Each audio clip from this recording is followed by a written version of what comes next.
It's a meteorical fact. My name is Matthew Kroll. And hey, look, it's a Ricky. My name is Shahir Dowd. And this is the only podcast about movies, specifically the film Tramps. Available streaming now on Netflix and requested by listener Jacob in our 2000. Oh my God, I almost forgot the year. 2017 What year is it? best of episode.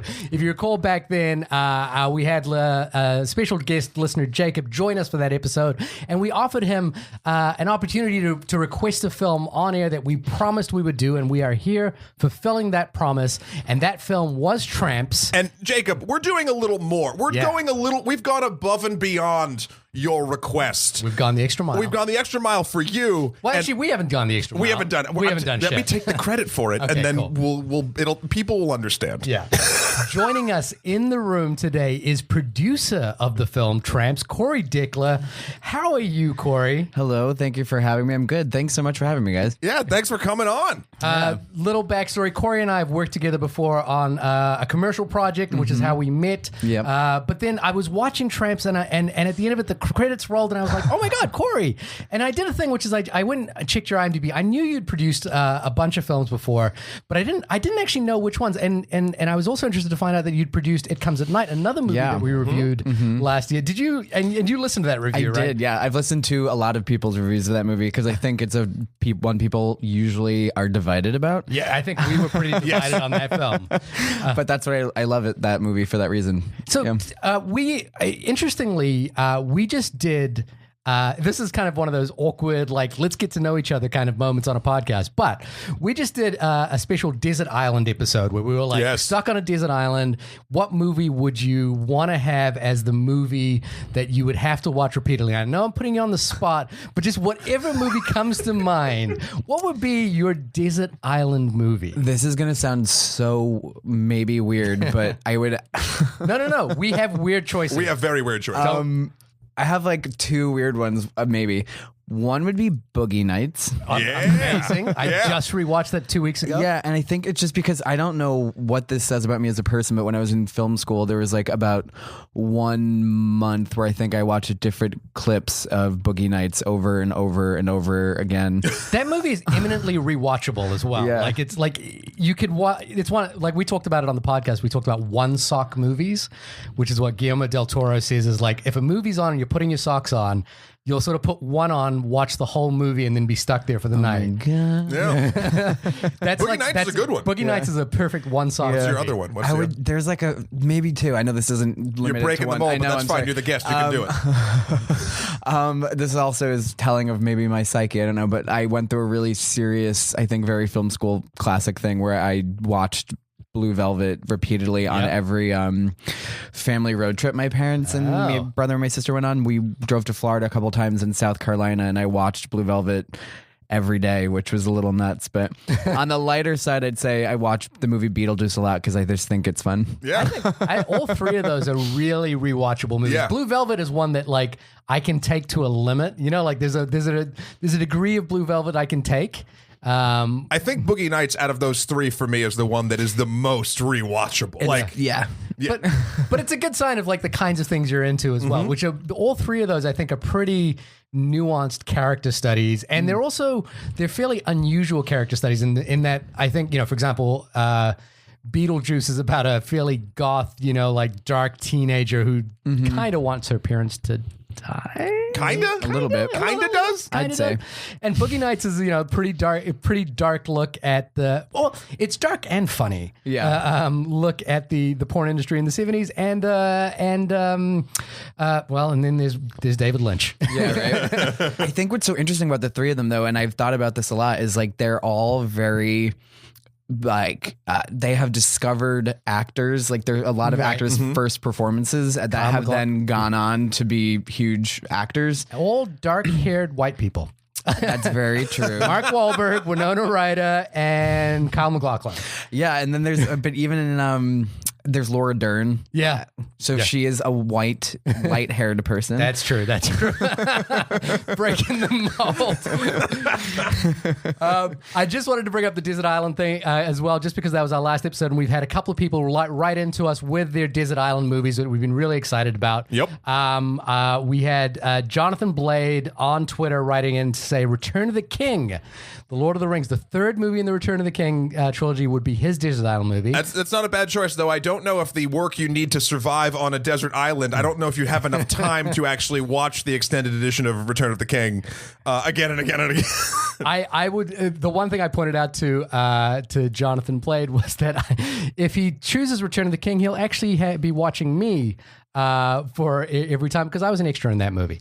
Admittedly, almost everyone in New Zealand was an extra in that movie, but I was an extra in that movie. All right. We also got one from my friend Ross, who I hadn't spoken to in so long. This show is wonderful because it gets a lot of like my film school college friends back sort of in the mix.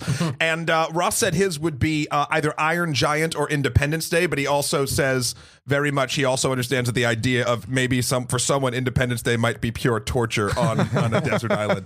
But he did. Iron Giant's great though. Yeah, Iron Giant's wonderful. And I don't think Independence Day holds up, but I also think it's an impossible. At the moment that movie came out, at least for me, when I was, I guess, in high school, I don't know. 96. It was just such a spectacle that I think whatever problems that I sort of have with it now, maybe I didn't have the skill set to sort of see them, or I just didn't care. But now, I don't know. I think it's a product of its time as well. Yeah. It's a good transition also to Tramps, because Margaret Collin is in Independence Day. Yep. Yeah. Did we have any other? Oh, and we had listener Jacob, who requested this episode, tell us that his Desert Island movie, and he's unapologetic about this, is Hocus Pocus. There you go. I mean, I could see that. That's just a fun movie. That's like tradition. You don't go into that thinking like it's going to be a cinematic masterpiece. If you just can like enjoy Halloween and whatever, that's a good one. Yeah. Well, again, in transitions to Tramp, the guy who picked this movie as a movie we must review, his favorite movie, his Desert Island movie, it was Hocus Pocus. Yeah. So Hocus Pocus, the Tramps. I think that might be my sister's. Really? That, or I would say Clueless. I think she has seen them both about uncountable. In that genre, I think for me it would be Death Becomes Her. Oh yeah. Oh wow. In that genre of which they're bringing to Broadway as a musical. Are they really? Which I don't know. We'll see. It could maybe. If you want to get in touch with us with your listener request, or you may have your Desert Island movies, we need more. Please write us in at onlymoviepodcast@gmail.com. Hit us up on Twitter at onlymoviepod. Drop us a review on iTunes. It's really helpful in spreading the word of the show. And I know we're a little bit backlogged on our requests. They're coming in hard and fast, and we will say we eventually get to them, but we do eventually get to them. There's nothing like making excuses on why we haven't done requests while we're doing a request. Yeah. So this is going to be a slightly awkward moment here, because it's going to be the best awkward moment. Yeah, because we want to get our review of the way out of the way before we talk to you, Corey. So Matt, do you want to go first, or shall I go first? Well, I just want to say too, this is the first for the podcast too. We've never had someone whose film we're actively talking about on the podcast while we actively talk about it. That is true. Amazing and scary. So it's cool. I like it. Well, unless he walks out while we're doing this. Well, then this will be a short episode. You want me to go first? Oh, wait, do you want to do the IMDb description first? We read the IMDb descriptions of all of and these. you can tell us how accurate you feel this is. Yeah, here we go. A young man and woman find love in an unlikely place while carrying out a shady deal. Is that? I fell in love in a hopeless place? What's that? I would say, though, my biggest thing about the movie is, do they find love? I was going to argue the same thing. I don't think they do. Yeah. I think they find a companionship, and definitely someone who I think they see similarities of themselves inside of, but I don't know if it's like, they ride off into the sunset and go have like an epic wedding or something at the end. Yeah. If the sunset is the Port Authority bus terminal, that's their equivalent of finding love. Oh man, I want that to be how my movie ends, just with my life. I just want the Port Authority to be the last thing. All right. No, I really dug it. Also, I was trying to figure out how to coin the term for it, because you could call it a heist movie, but you'd be wrong. You could call it like a drama or romance. I think you'd kind of be wrong. The director, Adam Leon, called it a romantic adventure. Like that was his like terminology for the genre. And I was like, it's like that's very cool. And the other thing I really liked about it was how fresh that like, even in that just terminology, right? The film itself, and without doing any spoilers, it's not as like if there is a bit of a heist that goes on and things go wrong and all that sort of jazz, but like it never got super dark and heavy. Yeah. There were definitely stakes and I was definitely invested, but there was never like, you know, a super dark crazy person that's like going off the handle and like hurting. Like it was just it felt grounded and but still had like a realism in the problems that these characters were going to have. I really dug, obviously, the chemistry between, is it Calum or Callum? Callum and Grace. They were great. So kudos to your casting department on that, Jazz. That was an excellent choice. In that?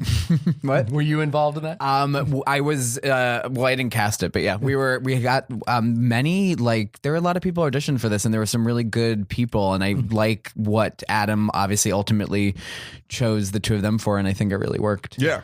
And then the last thing I'll say is I dug the hell out of actually the sort of way it was shot. It felt haptic, but always appropriate when it got a little crazy. Yeah. And I feel like a lot of films that sort of lean into a shooting style that this one goes to from time to time they just do that like sort of all the time, or it becomes like a gimmick that's less about how they're trying to show us what they're showing us and just like, look what we're doing. Yeah. This never felt like that. Oh, that's cool. So I dug that a lot.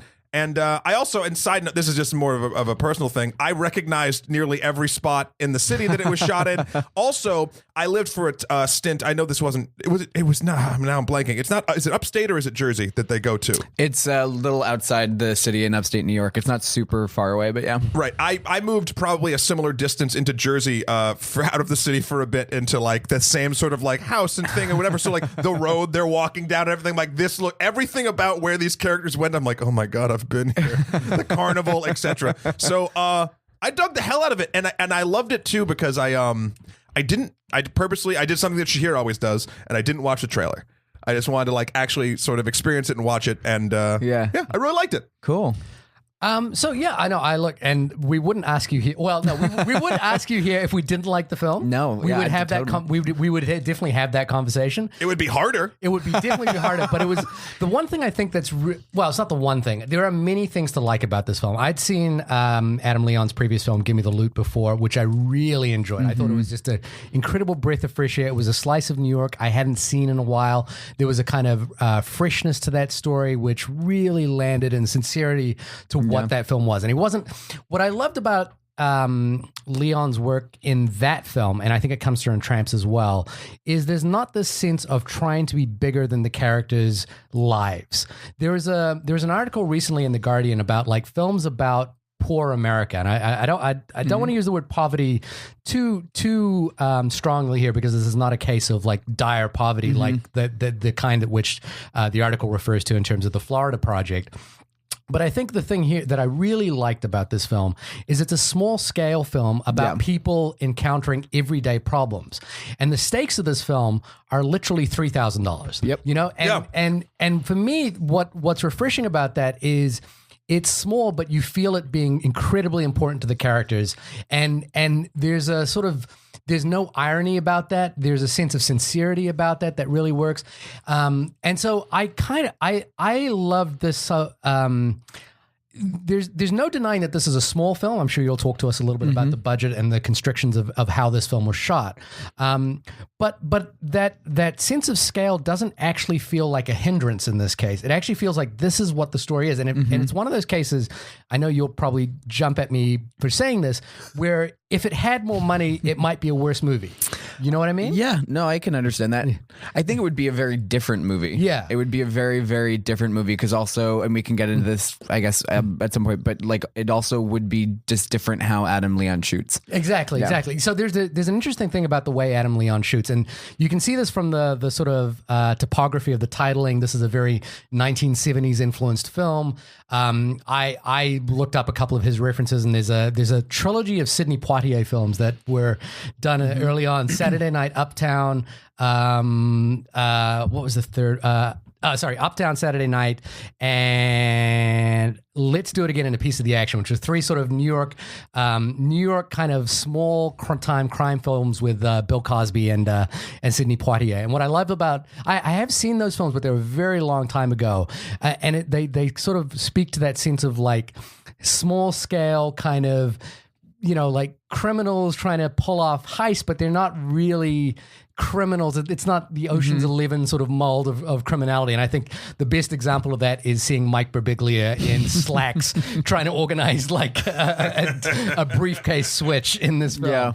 I think in that world as well, what I love is the sort of, the actor's name was Louis Chancier, I think it is, or where he feels like the sort of the power player in this film, but at the same time, I feel like he's the guy at the office that gets dressed down for bringing in the wrong cup of coffee. Like he's a power player amongst these, amongst like the Mike Birbiglia and Callum Turner and all those guys. But he's also like, as soon as he's not in this environment, he's like the lowest rung of the corporate ladder or something like that. I love that sort of sense of like awkward scalability, which is charming. And I think that leads into like this other thing that this film is, which is it's effortlessly charming. And I think a lot of that has to do with Grace Van Patten and Callum Turner, who are such likable actors in this film and who are so endearing that you kind of, when they're having conversations about Callum being a chef, it's effective, and I could just see that conversation going for a long period of time. Yeah. Adam Leon has this style of like doing long takes with actors where they just kind of like roll and the conversation doesn't feel scripted, even though I'm sure it probably has some element of scripting to it. And I think that stuff is really lovely. The other reference point I kind of, in my mind, that I think about a lot when it comes to these kinds of films is, Two Lovers on the Run. I think of Badlands, Bonnie and Clyde, and then Breathless, the Godard film. And there's no small part to the fact that Callum Turner kind of looks a little bit like Jean-Paul Belmondo. But I think, what those films did, and the 70s referencing, I know those films were the new wave, so they're slightly older in the 60s, but they made crime relatable. They made like sort of this like sense of heist, like what is the heist for the everyday ordinary person? And it's literally being on a train stop and exchanging briefcases. So all of that is to say, the film is incredibly charming, effortlessly endearing, and it never feels like it wants to do much more than that, other than capture our sense of like, where's this relationship going to go from this moment on? Like you said, I don't think it's actually a love story between these two people. I think it's the beginning of a love story that might take place. It could go to, my opinion is that these two people are going to like drive each other nuts once they get on that bus. Well, we're a little older than these characters are, so we maybe are looking at it from a bit of a jaded place. But I kind of love the idea of those two characters getting on a bus together and riding off into the world to discover whether it works or not. Yeah, I mean, I agree. I think one of the things that I really love about the film too is like what we were saying is, I think one of the things too about Adam Leon is that he loves movies, he loves music, and he loves New York. Yeah, and it is also like a bit of a love letter to all those things as well. Yeah, but yeah, I mean, it really is. They're just so charismatic, and I think their performances really shine, and I think it really is really. It's just really effortless. It feels like a lot of effort went into it, but it doesn't. That's the way it goes. But it doesn't show on screen. Like it doesn't. Like I know. Like as I watch those scenes where it's a really long lens, like where these characters are walking down like in a storyboard. But the other thing that I love as well is that this film was shot almost a block from where we're talking right now. Oh yeah, we spend a lot of time here. Yeah, exactly. And there's these like long takes with a long lens where Grace Van Patten and Callum are kind of just walking down the street having a conversation. And the first thing that I was thinking about was like, oh, this is the way you make this movie, because there's no way you can clear that street to actually have that conversation and shoot it in a way that a traditional movie would. Yeah. Right? And so I was curious, like jumping into your involvement just from a production point of view, how difficult was this, or is it as easy as it looks? It was pretty difficult. I mean, I think it was a really amazing experience, and it was also very very hard. Like it really was. We shot this movie in a very interesting way, in which we did have a very very small crew, and about a one little Sprinter van truck full of stuff. Right. Oh God, And I've been there. but it was all intentional. We all knew that going in, and we were all very clear about that when hiring our department heads, and very clear about that when we were doing things, and everyone really was there for it and really knew what they were getting themselves into, which I think really actually helped it become what it became.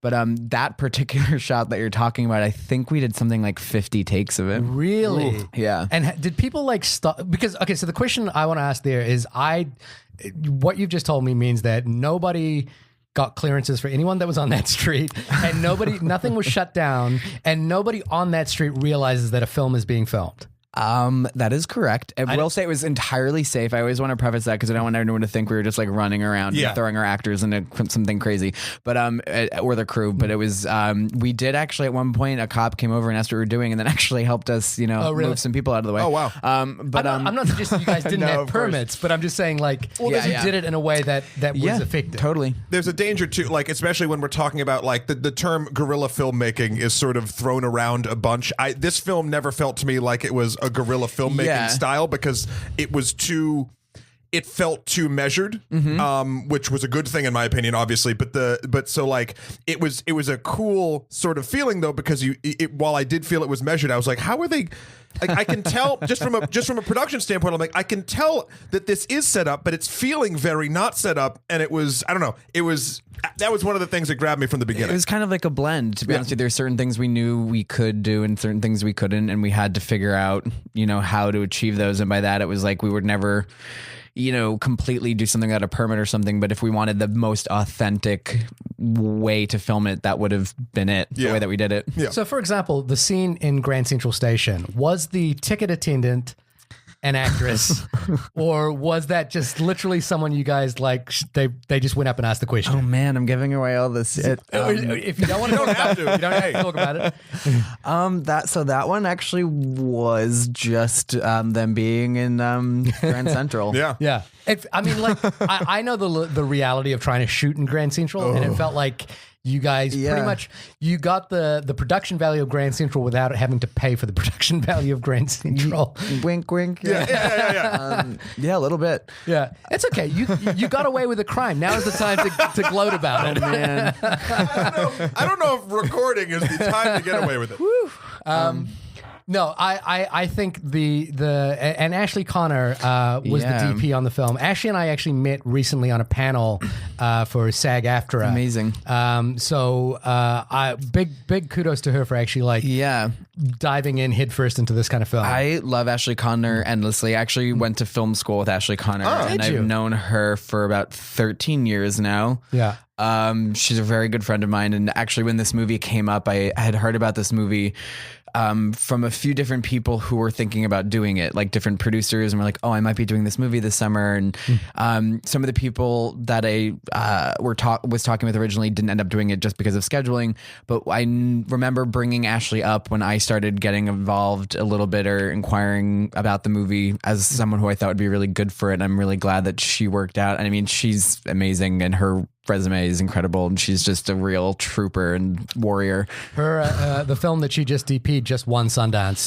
The Miseducation of Cameron Post. Miseducation of Cameron Post. Yeah, Desiree Akhavan's film. Oh yeah, I love all the people involved with that one too. Yeah, they have a good group. Which some of them were involved in this one actually. Beachside Films did that movie. Okay, Michael Clark is with them, and he was involved with this movie as well. Okay, so back up 1 second, unless you want to jump. No, please.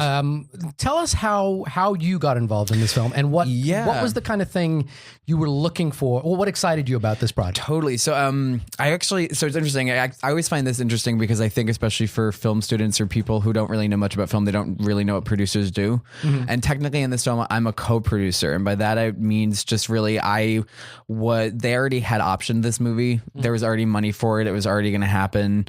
Animal Kingdom, who are amazing, and I love working with them. I also worked with them on It Comes at Night, had already had a working relationship with Adam Leon, and they already kind of had this off the ground, and they were really looking for someone to then kind of come in and run with it in a way. And me and the other producer, Andrea Roa, did a lot of that legwork, like literally getting like the production designer and a DP and bringing on the creative department heads that would fulfill Adam's vision, and like really sitting down and being like, okay, so how do we do this really? And that's like where I came in, and I had been in touch with this movie from the people at Animal Kingdom, and I was just really looking for, honestly, a really good New York movie. And by that is, in my career, I had done a lot of away jobs, they refer to them as, where I was traveling and I wasn't really doing that much in New York. And I was actually, it kind of like fell out of the sky and worked perfectly. I was really looking for this summer movie in New York City that I felt like would be fun and challenging and hard and something like I've never done before. And that was that. Oh, no, I was just going to say, this is sort of an aside, but like I love that little bit of the story because like, there's something that I think, and film students will learn this if they already don't know, but like it's for the most part, unless you get caught into a larger sort of corporation or things like that, like there's a lot of freelance going on. I mean, I'm freelance. I've been freelance for the majority of my life. I only had one or two sort of staff positions. And you travel a bunch, you do a sort of stuff, and then like there is that moment where you're just like, yeah, like can I just find something in my freaking town? Yeah, totally. And it's actually something really interesting with the film industry. And I always feel like I say this when I'm describing it to people when they were like, well, what exactly do you do? Because a producer can do 8 million different things. Nebulous, yeah. Yeah, there's like line producers and executive producers and and associate producers, and it all different. It's sometimes people are just producers in a movie because their name is on the movie, and there's really no other reason. But it just, I always think it's so interesting because everybody in the film industry is kind of technically a freelancer unless you were like a big studio executive. Like Julia Roberts is a freelancer. If she doesn't make a movie or do an endorsement deal, like she doesn't get paid. And 3-picture deals and things like that I feel like they're just coming back now because of streaming services and stuff, but they don't really exist that much anymore. So everyone's kind of freelancing and looking for their next job kind of the similar way everyone else is. But. So jumping over, you obviously the last film that we talked about that you had been involved in as well was It Comes at Night. What are some of the other projects that you've worked on that we might be familiar with, or that you're really like, that represent the kind of work you really want to put out there? I did a movie, we shot it like 4 years ago, which is really crazy, that I really, really loved so much, and I loved all the people I did that one with, called King Jack, which is a very, very small movie that was at Tribeca, and I loved that movie a lot, and Felix, the director, won the Keel Somebody to Watch Award at the Indie Spirits after that movie, but that was a very small and sensitive project that I really enjoyed. And then when I was line producing, actually I did this movie, James White, a while back, which was with the Borderline Films guys who did Martha, Marcy, May, Marlene, and Simon Killer, and I did that movie, which was I think a lot of like indie people really love and like that movie a lot. But I feel like I don't know, when I've always like done movies, I've always tried to like pick something radically different from what I just did beforehand. And even when I look at my own what year I did each project, that's kind of how I've chosen, and it's fallen and that way and worked. But that's one of the best things about freelance too. Is that's one of the few perks. Is you get to do things like that and sort of change up your game when you'd like to. So that's very cool. And I have a couple things in development now that are very different from each other and very different from some things I've done before. So yeah, you're right. You just really get to pick, and hopefully it works out. So with regards to, like the way It Comes at Night was shot, for example, versus this, It Comes at Night is obviously a fairly austere film. It's very deliberate. It's very, selective in the way it's shot. Whereas this feels not the opposite of that, but it has a sense of like capturing a moment, as it unfolds. And I was when you kind of read the script and knew what this was going to be, what were the immediate things that went through your mind in terms of like logistics, or just the things that producers think about? I mean, honestly, I really did think a lot about the crew. Because I think you really have to have like a really solid front going into a movie like this, because it's really, all movies are hard, and sometimes movies fall apart when you're filming them because of it just doesn't no one gels and it doesn't jive really well and it's not good vibes or it doesn't work. So like that was the biggest thing is like we really got to get some amazing people up in here because it's gonna be hot. We're in New York City, shooting in July and August in New York City. We're gonna be moving everywhere. There was some days on this movie we actually did like 3 locations in one day. Wow. We're going to be mobile and we're going to have to be flexible. So we have to like really figure out the best people who will be able to work under that capacity. But then also just the logistics of it, you know, like how we move around efficiently and how we shoot the way that Adam wants to shoot and but at the same time, make a good movie while doing that. And I think that again, it comes back to that point, which is like, if you had more money, I think it would actually, potentially, I'm speaking hypothetically, of course, because I'm sure everyone would love more money to make this movie.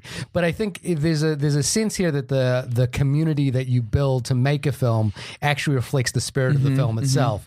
And in this case, kind of, I think, you know, like it seems like when you guys break to go upstate New York, it's kind of like a break for the film as well. And everyone kind of like, oh, we're moving out of the city now, there's a little bit more room to move, and the film feels like it opens up in that respect as well. I agree, and I love that about the film because it is like, you were just going back to what you were saying, is I also think like there are 2 very different films, Tramps and It Comes at Night, and I think the reason is also the energy. The energies in the 2 movies are completely different, and I think that the reason why they were shot the way they shot is that way, but I think it works in that way because like It Comes at Night is very deliberate and Trey is very deliberate, and Adam works in a different way, so and both of the DPs work in a very different way. Of course.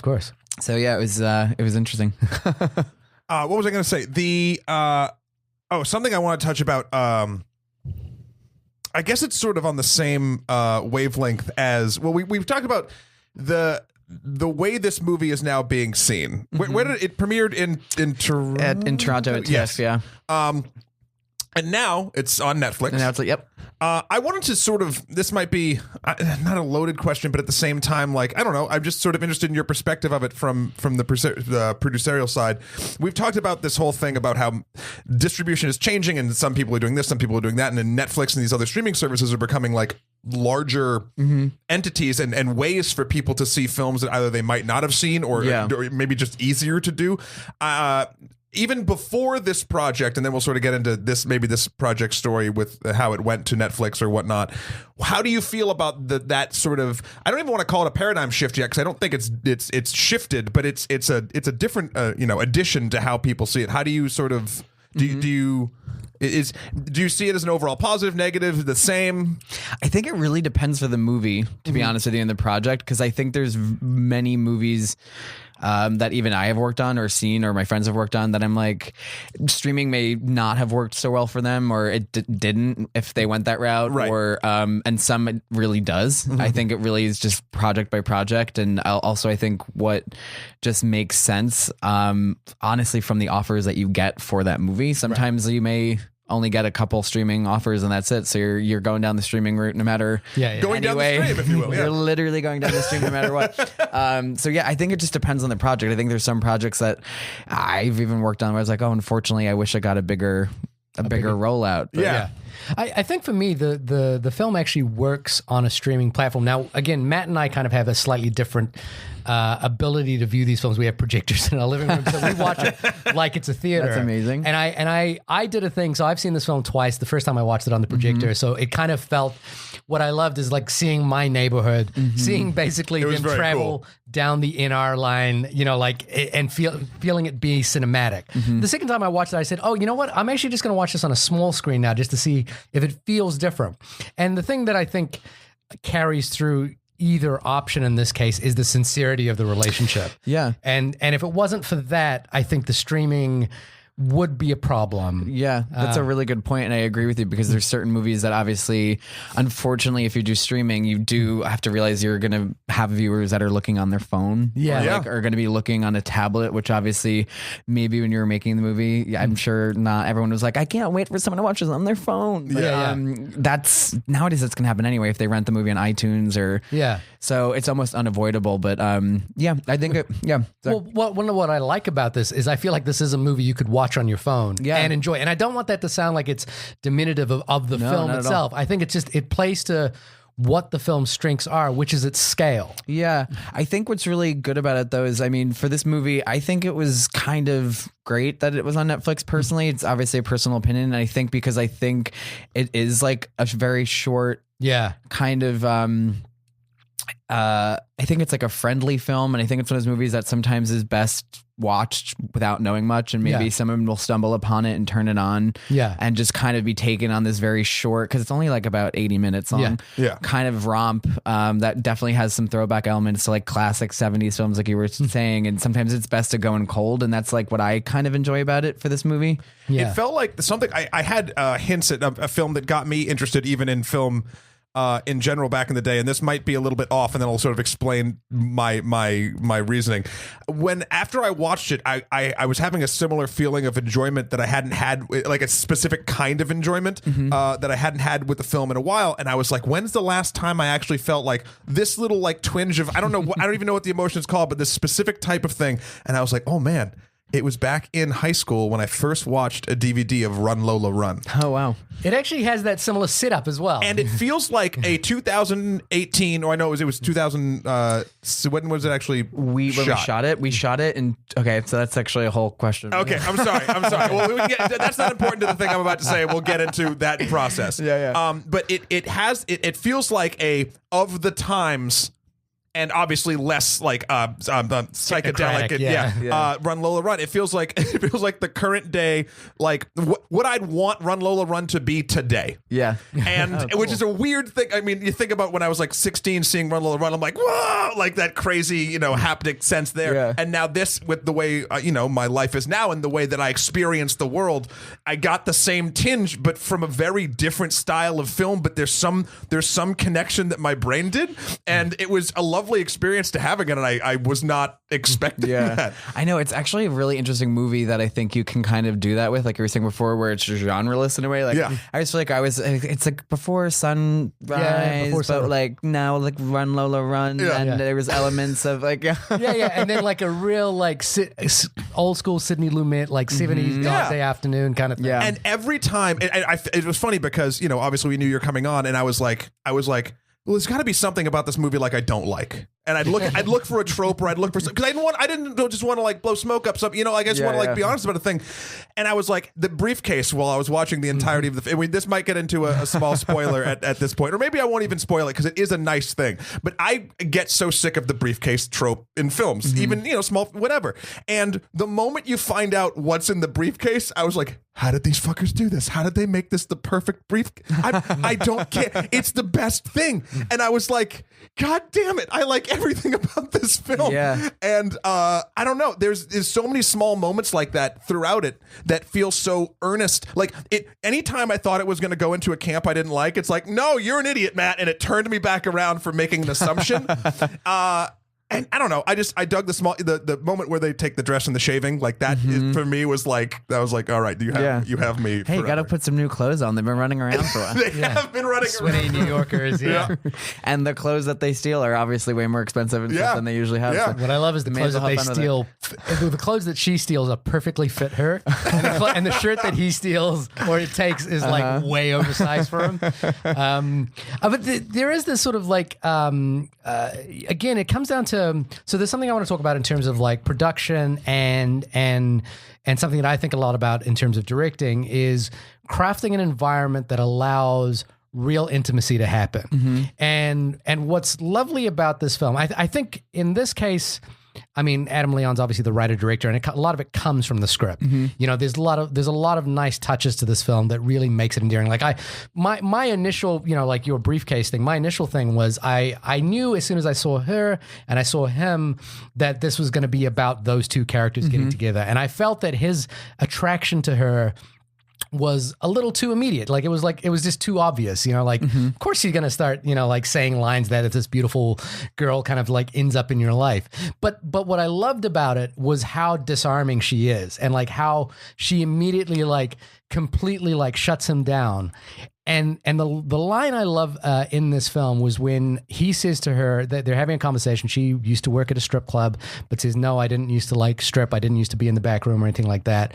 And then there's a little bit back and forth, and she says, what, you think I'm a whore now? And he says, if you told me you slept with 1,000 women, I wouldn't think you were a whore. And it's this like lovely, like intimate moment where we see how disarming that is for her, like, and suddenly like the relationship feels like it has potential to blossom now, because we see that these two characters are kind of playing on equal-ish footing.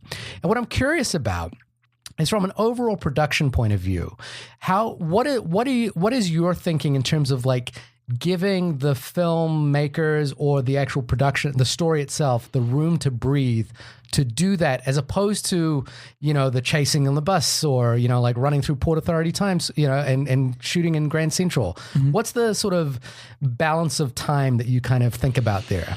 Do you mean like balance of time is how much we shoot for each one? How much you shoot, or how much you kind of like go, you know what, if we don't get Grand Central, it's okay because we're going to spend 3 days on this one scene. Is it like that, or is it? No, I mean, it's no. Okay. What is it like? I think it depends on the director, but I think like all of the things we shot for this were very crucial, and there were days that we did take a lot longer to shoot something than other, but we still had to find a way to make the other thing happen. Yeah. But it's interesting. I mean, just to kind of lead, if I can, just like, I mean, the shooting for this was very different than other movies I've ever shot before.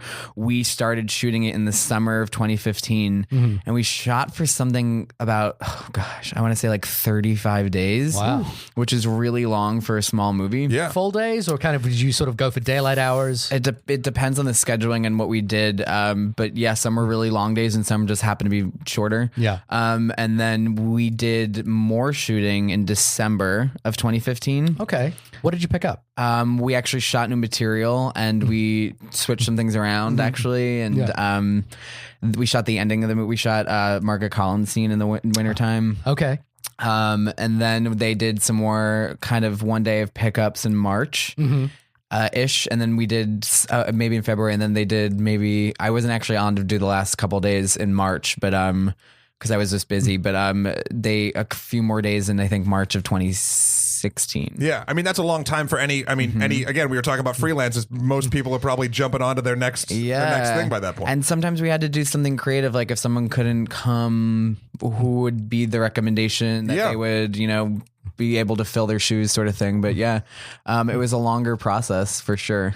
So, and what do you think were the things that got shaped through those pickups? Because like often pickups are kind of done because you get into the edit and you realize either you didn't get something that you wanted, or something that you did get doesn't quite work the way you think it will. Yeah, I mean, I don't want to, it's hard to say because obviously I'm not Adam and I don't want to speak too much on his behalf or his process, but I think he likes to try things out. Yeah. So I think there's just certain things like that we shot that he tried out that maybe we decided would work a different way, and then we would reshoot them or redo things or shoot them again at a later date or move the schedule around. Like it was really kind of flexible in that way, which is why we were saying before, like the crew was so important. But I mean, our actors were so amazing because they were down for whatever and were able to work this way. And I mean, Callum is also just incredible in general because he's English and not Polish and not from New York City. And Grace is amazing because I feel like they both were just there for it. They understood what was going to happen, and everyone was just like, there were days we were like, oh, we're not actually going to do that this day, we're going to do something else, and we're going to do that another day. And yeah with the sort of the spreading out of the shooting schedule, this is more of just a personal sort of interest of mine. Like did a lot of the structure of the story change from the original script, or was it all sort of like nuanced things like I'd really like to try this, or I'd like to do sort of like a different slight take? Different things with like maybe some character arcs and stuff like that, but the structure of the story was always the same. And there was a script for sure. And Adam and his collaborator Jamin Washington, who was also producing the films, do a lot of that together. Gotcha. Right. But they there was a script, and it was just mostly things that we would go back and try differently. Yeah. And the reason I asked that is, again, the film itself, and it kind of goes back to my sort of thing about the style of the cinematography of the film. Like, it has elements of feeling like it's guerrilla, but I know from production side it's not guerrilla. It's the same sort of thing. The story has a feeling of like, oh, it could go any way, and it doesn't have. I improv's the wrong word, but I have to find a sort of middle ground between like full tight scripted and like whatever. But you see through the cracks of being in production and whatnot, they're like, no, this is put together in this very specific way to make you feel like it's not put together in this very I don't know. It does this film. Does a lot of my favorite kind of trickery, at least from looking at it from an industry perspective. It's sort of backwards. I don't know. It was fun on a just enjoyment level, and it was also fun on a like. Yeah, I want to know how they made this feel like this sort of level. I mean, some things were guerrilla-y, and some things weren't because you just can't. But, and then in order, I think for us, when things were not and we wanted them to be, we had a lot of crew members as cast. Yeah, and a lot of people doing some background work. Yeah, and that's and I think that comes to like your thing about like making sure it's the right kind of crew, because I've worked on crews where you're not going to get like your gaffer to jump in and be an extra. They'll just be like, no, I'm not doing that. But this kind of the situation where everyone was like, nah, that's cool. I think everyone was just ready for it, and I think there wasn't any other way to do it. To be honest with you, it just wasn't going to change, and that was the way we set up the ship. So once it was sailing, it was like you got to keep it going, otherwise.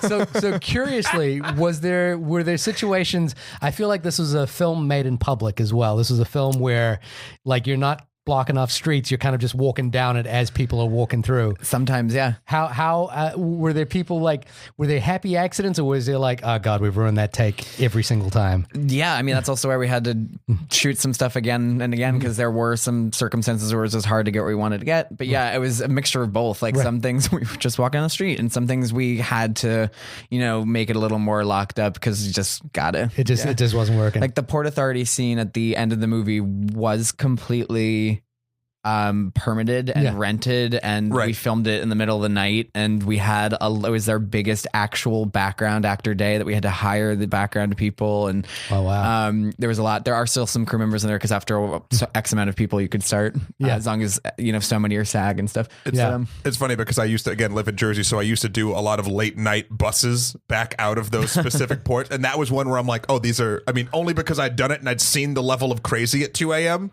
at that place, I was like, oh, this must have been something that was set up correctly, because I was just so used. I was like, I was thinking of the logistical nightmares of doing it with actual people. Yeah, and I also just don't think it would have worked. No. My personal opinion for the actors, I think it would have been really hard to do that with all the chaos going on behind them. So was with in regards to the actors, was there a lot of rehearsal time with those two, or was it kind of like, let's just jump in? He'd worked with them, and there was a lot of prep work, and Callum is incredible, and he actually came here and did a lot of research and lived in Greenpoint for about a month beforehand and learned to speak Polish. Yeah, that's pretty amazing. Yeah, he hung out. He spent a lot of time with the crew and a lot of time just going out on his own in Greenpoint and just wanting to be, the person who was in the movie. So, I mean, it wasn't so rehearsed though, but it wasn't like you guys spent like 4 weeks rehearsing or anything like that. What I love about Callum is he feels like a chef, because he puts out a oil fire with like depriving oxygen rather than what I would do, which is like throwing water on it. The mother tried to throw water on it. He's like, like it wasn't the first time he'd had to stop it. And I felt like there's authenticity about him. Yeah. What I also liked, particularly in his character, was this. I think this is something that Adam said in a press release or something along those lines, was that he was openly lying about who he was in some respects. He would say he was a chef in a restaurant when in fact he worked at the Chubby Burgers around the corner. But it was kind of like, it wasn't so much a lie as much as it felt like he was like trying on his best self. You're talking yourself up. We've all done. Am I the only one that's done that? I've done that. I think he also is just he's figuring himself out, right? I think they all are, obviously, and I think they especially the two leads. But I think he is, he's putting his best self out there. But I also think he's looking for something in this experience that maybe she's looking a little differently at. But I agree. Yeah. So because he was the one, he's the one that wanted to share, and she initially didn't, and then like the stories come out, and again, I don't know, I related to him so much in those moments because I've been talking to girls before, and I've been like, or hell, you know what? Even professionally, especially when you're starting out, you're sort of doing a little bit of faking it till you're making it sort of thing, and you're just like, you don't just work at the burger joint, you're a chef at a restaurant. Yeah, I think you have to realize too, though, remember that he is not supposed to be there, and he did not choose to be in this experience like she did, and I don't think he knows what's going on. I don't think he had meant to meet somebody like her that day, and I think he's just a little confused in the beginning and trying to figure out the best way to go about this without looking completely like a jackass. So from a story point of view, how do you think they're going to do? How do you think Callan and Grace are going to? No, I don't know if this is bad of me, but I haven't. You mean as actors? No, as a couple. Oh, as a couple. Like the characters. We'll talk. I don't know. To be honest with you, I haven't spent that much time thinking about it on this one because I think they have their whole lives in front of them and they're so young, and I think this is literally, the movie is a moment captured within like 3 days pretty much, that I don't know if I want to spend that much time thinking about it. Like I have my ideas that I kind of keep to myself, and I've thought about it so much when we were filming it, but like I don't know if I want to dig too deep and be the cynical movie watcher, lover, and producer that I am and like really break apart what's going to happen to them. I almost feel like they get on that bus and they go and live life the way that the rest of us do, and it's gonna have 8 million ups and downs, and that's what happens. And that feels like authentic to what the film is, because they have like 8 million ups and downs in 3 days. I have no idea what's gonna happen to them, and no one does either. I have no idea what's gonna happen to me tomorrow, and I think that's kind of the whole. What do you think is gonna happen to Mike Birbiglia? I love Mike Birbiglia. Yeah, he's a dream. I mean, look, I think I said this. The other thing I wanted to bring up was this one quote that Adam mentioned. I think it was in an interview with Roger Ebert's the Roger Ebert site, and it was something along the lines of, Adam said, "I want to make a film that's somebody's favorite film of the year," and what I love about that quote is what I think works in favor of this movie is it's about specificity. And what I mean is, like, a lot of the movies we go into and we talk about are about trying to please everybody. Sure. And this film has this kind of like specificity to it where it's like, okay, if you don't like it, it's not for you. You know, if you do like it, that's, you might love it. And there might be this one person out there, Jacob, who Thank you, Jacob. who just falls in love with this movie, and this movie is like the film of their youth, or of that particular moment in time. And I think like that quote like speaks to this specificity of this story that really works for it. This is the least thirsty film I've seen in a long time. Yeah, we've seen a lot of thirsty movies. Yeah. Justice League. So that was very nice. That is very nice. I mean, I like how you said that though about specificity, and I think it's interesting because just speaking for my own, career, a lot of the movies that I have done, I think some people are like, I don't know, it's not for me. Yeah. But that's great. So, like, for example, It Comes at Night. I loved that movie. But you were kind of 50-50 on it. I was 50-50. Yeah. And that's but it's not that's not a slight on the movie. That's the kind of film it is. Yeah. And that's the kind of film this is as well. I love that about that movie, to be honest with you, too. And I love that about this movie. And I've a lot of, like I just said, a lot of the movies on my resume that has happened for me personally. But I don't know. I personally have not made a crowd pleaser. Don't know if I will.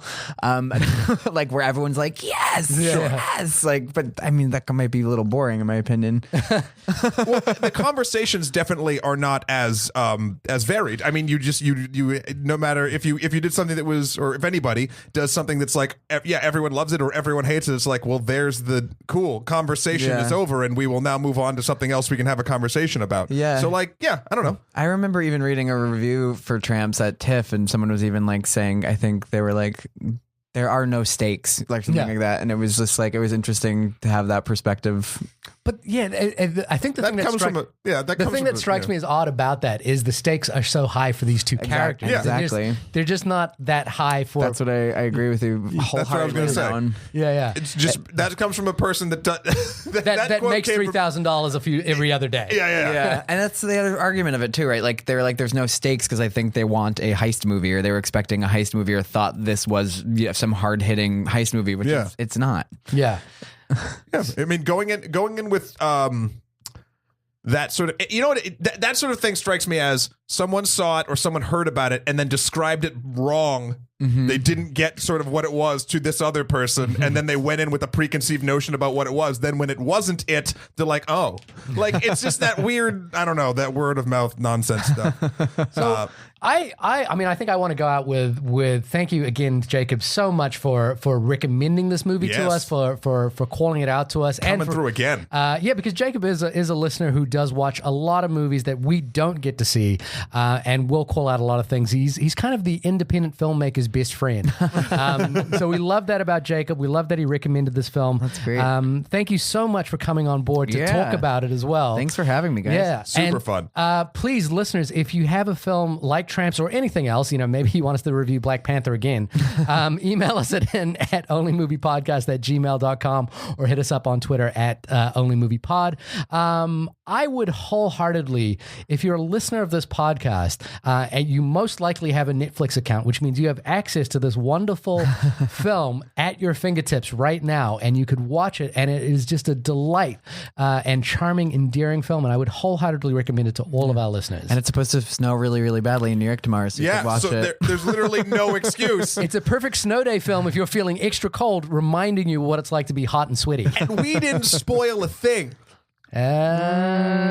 Maybe Port Authority Bristol. Well, but it's the journey. We didn't spoil the journey. You didn't spoil who the briefcase that would happen. Yep. We did mention their name, but I'm just not going to say who it was. Yeah, it doesn't matter. Anyway, I feel like this is a film that is infinitely enjoyable, either going in cold or having listened to the show and then knowing what you know, or watching Give Me the Loot and then watch it. There you go. Oh, I would do an Adam Leon double feature. Yep. I did, and I love Give Me the Loot. Give Me the Loot is superb, and that is also available on Netflix, by the way, so you can watch that. You can watch them both, and he's a great director. So what a way to do a double feature. I hope that they don't it's really weird to say something like this, and I don't want to say it like too purportedly, but it's like I hope he doesn't get snatched up into doing a franchise film, because I want to see him do more of these. I would love Adam Leon to become like, and again, this is a bad reference, but to be the Woody Allen of like low stakes heist movies in New York or something like that. It's like,